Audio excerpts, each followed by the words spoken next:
Balake. Where is Balake at? My name's Blake. Blake? What?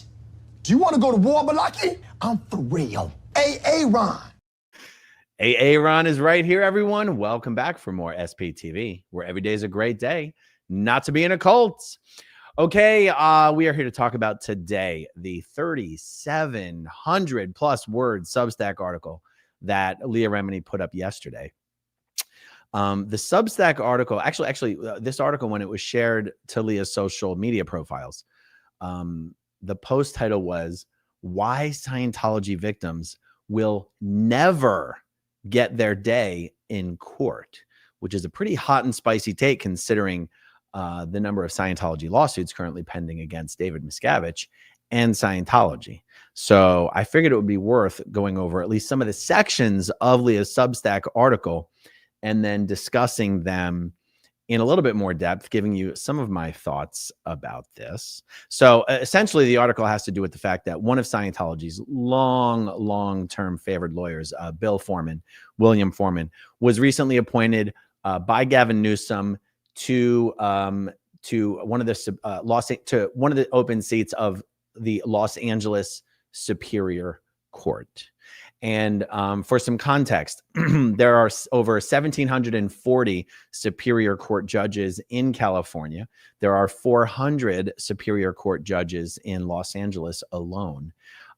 Throughout California, there were 87 appointments made to vacancies of judgeships in the California Superior Courts. Now, these judges actually are elected positions, and they serve 6-year terms, and then they have to run for re-election. When a judge resigns, the governor steps in to appoint someone to fill that seat until the next election. So that is what has happened with Scientology attorney Bill Foreman. Okay, so let's take a look at some of Leah's thoughts on this. On June 18th, 2025, Gavin Newsom appointed William H. Foreman to the Los Angeles Superior Court, California State Bar License 150477. For most, this would be just another judicial announcement. But for those of us who have faced Scientology in court, it is something far more alarming. Okay, she goes on to explain exactly who Bill Foreman is, who he has been to Scientology for the last many years. He has been, even when a lawsuit is being filed against multiple Scientology entities, Church of Scientology International, Religious Technology Center, Bridge Publications, it is always Bill Foreman who serves as the lead attorney for all of the parties. He definitely has been David Miscavige's go-to guy. And she explains all the ways in which Scientology attorneys are really acting as instruments of Scientology as opposed to officers of the court. Okay, let's jump ahead to another portion of the article. Hubbard's words as law. L. Ron Hubbard made litigation policy permanent and binding. These are quotes from Scientology policies. The purpose of the suit is to harass and discourage rather than to win. If possible, ruin him utterly. Next quote, ask for delays until the thing can be dead agented. Next quote, make the suit as expensive as possible for them and inexpensive as possible for us. And next quote, legal is a type of warfare, a warfare of better reasons. Always sue them for a juicy amount back. Okay, so she goes, the examples listed here are just, and I believe she's referring to, because I've read this through a few times to make sure I understood this as well as possible. I believe this exact sentence is referring to 10 policies she's about to reference, not 10 policies she has just referenced. The examples listed here are just 10 policies and confidential directives, only a fraction of what exists. These 10 alone prove that Scientology's lawyers do not work as independent officers of the court. Instead, they are extensions of Scientology's Office of Special Affairs, fed prepackaged information, including so-called priest penitent confessions, in order to conduct litigation as warfare, not as law. Let me see. I've got a whole bunch of screen shares. I do not think I was planning on going through this entire section here. Let me double check.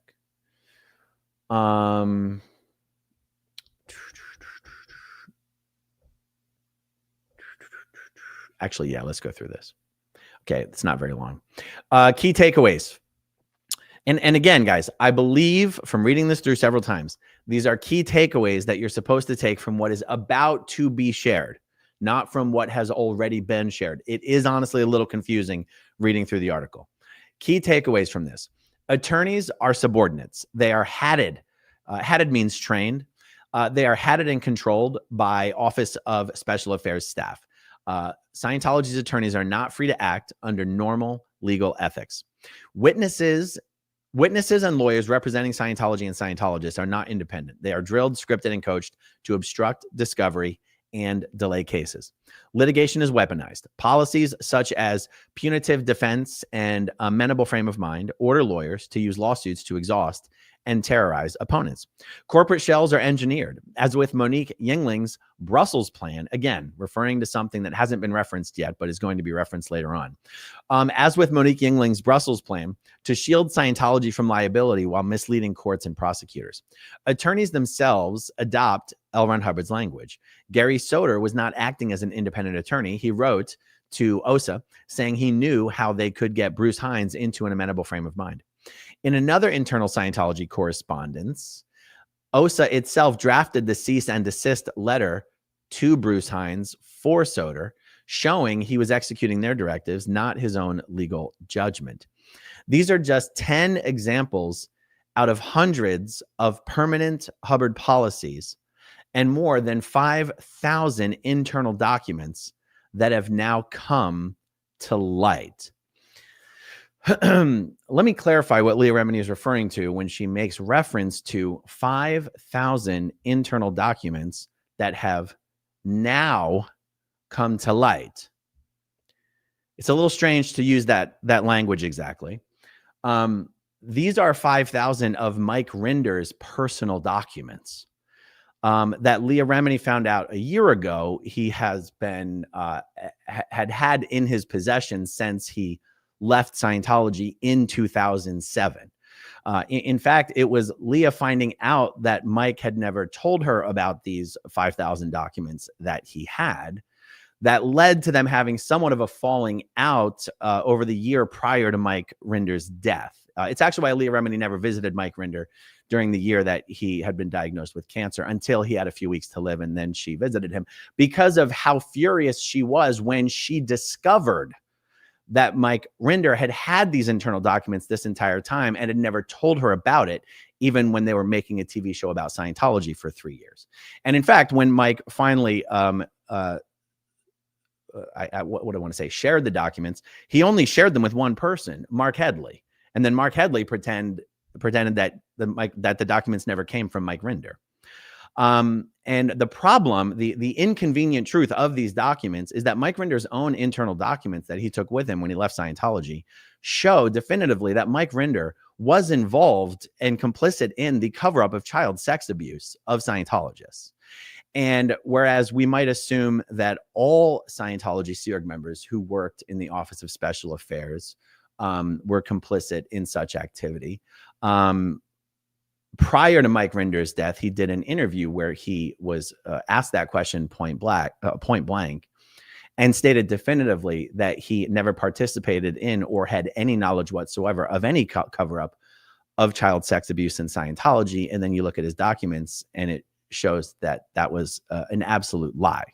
So this is one of the reasons, and then unfortunately, Leah Remini's wagon is forever hitched to Mike Rinder. And prior to Mike Rinder's death, Leah basically declared war on any ex-Scientologists who dared criticize Mike Rinder for this inconvenient truth, and also for the inconvenient truth that in Mike Rinder's time on the board of Child USA, he claimed involvement with and certainly had knowledge of a multi-year look-back window in the state of California where any victims of child sex abuse could file a lawsuit, in this case, ex-Scientologists. Any ex-Scientologist who had ever been a victim of child sex abuse under the care of Scientology in the state of California could file a lawsuit without any statute of limitations applying. And while Mike Rinder served on the board of Child USA, that look-back window opened and closed without Mike Rinder telling any of the rest of us in the ex-Scientology community, including those of us who were closest to him at the time, myself, Leah Remini, Mark Headley, Claire Headley, et cetera, et cetera. None of us were even told about this look back window. None of us were told that it existed. None of us were asked to help find people to file lawsuits against Scientology. And in fact, the only ex-Scientologist who filed a lawsuit against Scientology under this look back window is the one who is currently suing David Miscavige, Gavin Potter, the Church of Scientology International, in the lawsuit known as Jane Doe versus Gavin Potter, David Miscavige et al. That lawsuit was filed without help from and without even the knowledge of Mike Rinder. So these are two very inconvenient truths, and is the reason why Leah Remini refers to these 5,000 documents as simply 5,000 internal documents that have now come to light, instead of properly attributing the documents to their rightful owner, which is Mike Rinder. Okay, so let me see if there's, I think that is the end of that particular segment that I wanted to share. Let's jump. Oh, by the way, the entire purpose of this 3,700 word essay is a call to action. And the call to action is buried at the very, very end, which is why I'm getting to it at the very end. But it is essentially asking people's help in filing complaints with the bar, with judicial oversight committees, and with various states' governors against Scientology's attorneys. But we're going to get to that at the end, since that is where it is located in the blog post. Okay. Next excerpt here is, oops, let's share the right page. Okay. Scientology's political influence. Gavin Newsom named by David Miscavige. This appointment, referring to the appointment of Bill Foreman to the LA Superior Court judgeship, this appointment cannot be separated from Scientology's documented efforts to court and influence public officials. In newly uncovered Scientology secret documents, David Miscavige's 2005 org night speech delivered aboard Scientology's cruise ship, the Free Winds. David Miscavige bragged about gaining the support of the then San Francisco mayor, Gavin Newsom. Quote, parading across downtown streets, at which point they marched right to City Hall, then finally gaining support to Mayor Gavin Newsom himself. Okay, so this was a speech that David Miscavige gave at an event in 2005. Leah continues, that moment was not a footnote. It was presented to Scientologists worldwide as proof of Scientology's growing political influence. Now, 20 years later, the same Gavin Newsom has elevated William Hobbs Foreman, Scientology's longtime courtroom proxy, to the Los Angeles Superior Court. This isn't just a promotion for a lawyer. It means that Scientology now has one of its most loyal enforcers seated inside the judiciary itself. And in California's Superior Court system, judges don't work in isolation. They collaborate on committees, they influence assignments, and they shape how justice is administered across countries. Scientology doesn't just have a defense lawyer anymore. It has a judge who will have influence over other judges. That's not an accident. It's the culmination of a strategy L. Ron Hubbard ordered and David Miscavige executed, and Gavin Newsom has now made real. Okay, that's the end of that section. Then we're going to get to the call to action. I guess I want to jump in here and say, for whatever it's worth, maybe it's just my general optimism that something can always be done about it, ironically using Scientology's own tagline. I feel like we as ex-Scientologists, whether we are involved in litigation against Scientology or not, there is always something we can do to stick it to Scientology and tell that little weasel, David Miscavige, who runs the Scientology human trafficking cult, that he can suck it. So I tend to be a little more optimistic when it comes to these things, and not to downplay it, but Scientology is always lying and bragging and exaggerating about how much influence or pull it has with this important person or that important person. It's mostly smoke and mirrors. And there are many times Pam Bondi, former Florida Attorney General Pam Bondi and current U.S. Attorney General Pam Bondi is a perfect example where I will not hesitate to troll the hell out of any official, elected official, appointed official, influential person who even so much as mildly plays footsie with Scientology. I will troll the living bejesus out of them. But in Pam Bondi's case, and I've done videos about Pam Bondi. She's accepted a lot of Scientology money. She's done events in Scientology's own buildings. She's gone to exclusive fundraisers put on exclusively by Scientologists. Even in her case, I believe Pam Bondi is going to take anyone's money. I believe Pam Bondi is going to show up and say nice things about pretty much any organization that's going to put on an event for her. And so whereas, yes, I'm going to troll Pam Bondi by doing videos about her connection to Scientology, I don't actually believe that Pam Bondi gives a good gosh darn diggity dang about Scientology or their agenda. I mean, for what it's worth, maybe I'm naive, maybe I'm ignorant. What do I know, guys? I grew up in a cult, but that's just how I see it. Okay. So when you have Bill Foreman, who, yes, has been David Miscavige's go-to guy, Bill Foreman has basically withdrawn now because of this judgeship. And, Foreman didn't have to accept this judgeship, right? Because Foreman accepted this judgeship, he is now withdrawn from a whole mess of Scientology, of lawsuits against Scientology and David Miscavige that, hate to break it to you guys, not going very well for Scientology. Yes, some of these lawsuits have already been sent to internal arbitration, okay? But 2 of them, or 2.5 of them, if you want to count Leah's, are going ahead very, very nicely. And particularly the lawsuit that was filed without Mike Rinder's knowledge is going, like, if you had to pick one that was going better than all of them, it's that one. David Miscavige is very close to being deposed. And the one that's going second best, again, it's not really, you can't really rank them, but I'm just saying, one of them is currently moving along quite nicely, and one of them has still been hopelessly delayed on the appeals process, is the Bixler versus David Miscavige, Danny Masterson, et al. These 2 lawsuits, David Miscavige has a lot to be afraid of.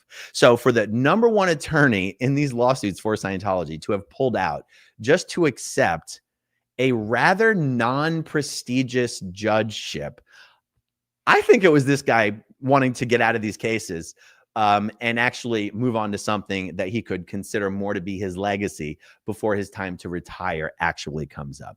And I think the reason why Leah Remini points out here that the judges all sort of network and talk to each other and whatever behind the scenes is because ain't no way any Scientology lawsuits getting with 100 miles of Bill Foreman as a judge. Bill Foreman would have to recuse himself.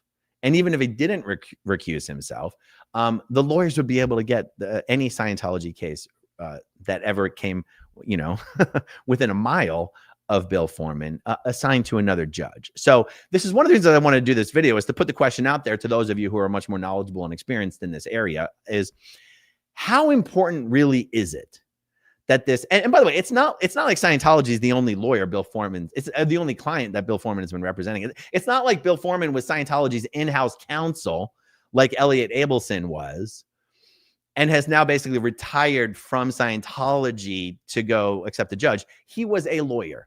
He was a lawyer with a practice. He had a lot of clients. Scientology was one of them. So anyway, I think Bill Foreman abandoning these cases to take this judgeship is actually a good sign that he's like, you know what? These cases aren't going anywhere. I'm not gonna finish my career mired down in these cases that aren't going to go well. Miscavige is going to end up being deposed. He's probably going to end up firing me anyway. And then I'm just going to be in disgrace. I might as well eject now, take the judgeship, and have that be my legacy. That's how I see it. How do you guys see it? Okay, let's get on to Leah Remini's call to action here. And man, how did I get my screen shares all mixed up? Okay, let me, oh, here it is. Okay. Okay, call to action. Leah says, what you can do, take action now, whether in California or another state. If you've been affected by Scientology's lawyers who have engaged in abusive legal tactics, you can hold their attorneys and enablers accountable, or we can try at least. I know we have all told our stories, which is brave in itself and already a violation of Scientology's policies simply for speaking out. We have tried to bring our cases into the courtroom. However, see, we have tried to bring our cases. Guys, does it sound like Leah Remini thinks she's already lost her lawsuit? Leah's lawsuit is currently on appeal. Because both Scientology and Leah Remini have both appealed the most recent decision in her lawsuit. That decision, I got to double check the calendar, but I feel like it's been close to a year now. Scientology tried to get Leah's lawsuit thrown out on grounds of anti-SLAPP. The judge basically found half in favor of Scientology, half in favor of Leah.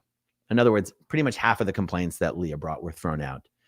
on the grounds that those things Leah was suing for were protected by Scientology's constitutional rights to free speech. Scientology appealed because they were unhappy the judge didn't throw it all out. And Leah appealed because she was unhappy that the judge threw half of the complaints out. That is where Leah's lawsuit stands. Now, in the course of that appeal, I should say, you know, during that appeal, during the time period that this appeal has been pending, Leah's legal team had to bow out. So she was able to secure new representation for this appeal. It troubles me, or I think I read this blog post and it sounds like Leah is saying she already believes she's not going to get her day in court. Is that how it sounds to you guys? Let me know what you think. Because it says here, we have tried to bring our cases into the courtroom. However, judges are too often influenced by Scientology, ignorant of its tactics, or simply unwilling to act. We must start taking action. Oh, and plus, as I said, when this article was shared to Facebook, for example, the title of the Facebook post was "Why Scientology Victims Will Never Get Their Day in Court." Like I said, quite a hot and spicy title. Okay, Leah says, bottom line, Scientology's lawyers, Kendrick Moxon, Gary Soder, Monique Yingling, and Bill Foreman, and others, act as proxies for L. Ron Hubbard's abusive litigation policies. Kendrick Moxon, bar number 128240. Gary Soder, bar number 67622. Monique Yingling, that's a hell of a middle name. Edwig? My goodness. Monique Yingling, California State Bar number 78669. They can and should be reported, not just in California, but anywhere their misconduct causes harm. Even outside California, victims are not powerless. You can file attorney misconduct complaints with the state bar where that lawyer is licensed. You can file judicial complaints in the state or federal circuit where abuse occurred. You can expose misconduct publicly to ensure patterns of abuse are visible. This isn't just a California problem. Scientology's lawyers are using L. Ron Hubbard's unchangeable playbook across the country, and every bar association and judicial commission has the authority and responsibility to hold them accountable. Silence in the face of this appointment only enables Scientology's entrenchment in the judiciary. It's time to speak out, to demand accountability, and to reclaim our courts. Report attorneys to state bars. Report attorneys to state bar. Oh, okay. Lawyers are licensed by state bar associations, not Scientology. If you've been harassed, misled, or obstructed by Scientology's attorneys, file a misconduct complaint. And she puts a complaint to the various states' bars. California, Florida, New York, Texas. Okay. Report Scientology's attorneys to judicial oversight state commissions. Okay. She provides a bunch of links there. Report them to federal courts misconduct complaints, and she provides a bunch of links. Report them to the governor's offices. Okay, the governor of California. All right. So, okay. Report public and media advocacy. Share your experiences with watchdog journalists and outlets.